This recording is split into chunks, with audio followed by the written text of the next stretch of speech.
Amelia was the queen of the skies, a daring pioneer who wanted to circle the globe, but the vast Pacific Ocean had a much darker plan. She took off with Fred Noonan, their silver plane glistening against the sun, confident they would reach Howland Island, a tiny speck in an endless blue. Static crackled over the radio waves as fuel gauges dropped low, panic seeping into her voice while the vast water below waited to swallow them whole.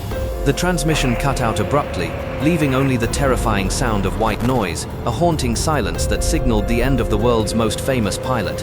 Whispers began immediately, claiming she was a spy captured by enemies, or that she had faked her own death to escape the crushing weight of fame.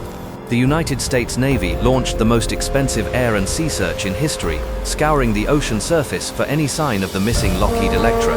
Operators across the Pacific reported hearing strange, garbled distress calls, frantic pleas for help that seemed to drift in from a ghost lost in the ether. Desperate rescuers focused on the Phoenix Islands, believing she might have drifted off course, crash landing on a desolate reef, far from her intended landing strip.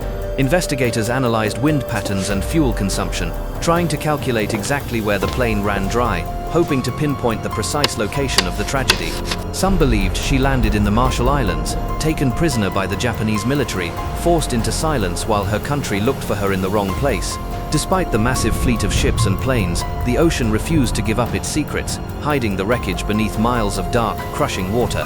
The official search was called off, leaving a grieving nation with no answers, just an empty horizon and the lingering echo of her final radio transmission. Years later, a skeleton was found on Gardner Island, alongside a mirror and makeshift tools, suggesting a survivor had lived there alone, waiting for rescue. But the bones were lost before they could be fully identified, adding another layer of frustration to a case that seemed destined to remain unsolved forever. Modern expeditions used high-tech sonar to map the ocean floor near Howland, seeing shapes that looked like plane parts, but finding nothing concrete in the deep.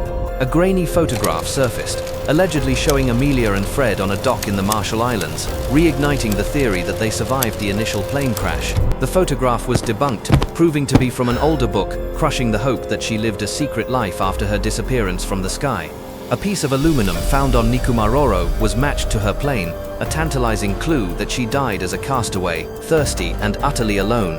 Her disappearance remains the greatest aviation mystery of all time, a story of ambition cut short by the unforgiving nature of the vast open ocean. Pilots flying over the Pacific still speak of strange static and phantom voices, wondering if her spirit is still trying to find her way home. Amelia Earhart vanished into the blue, leaving behind a legacy of courage and a puzzle that the world is still desperately trying to piece together today.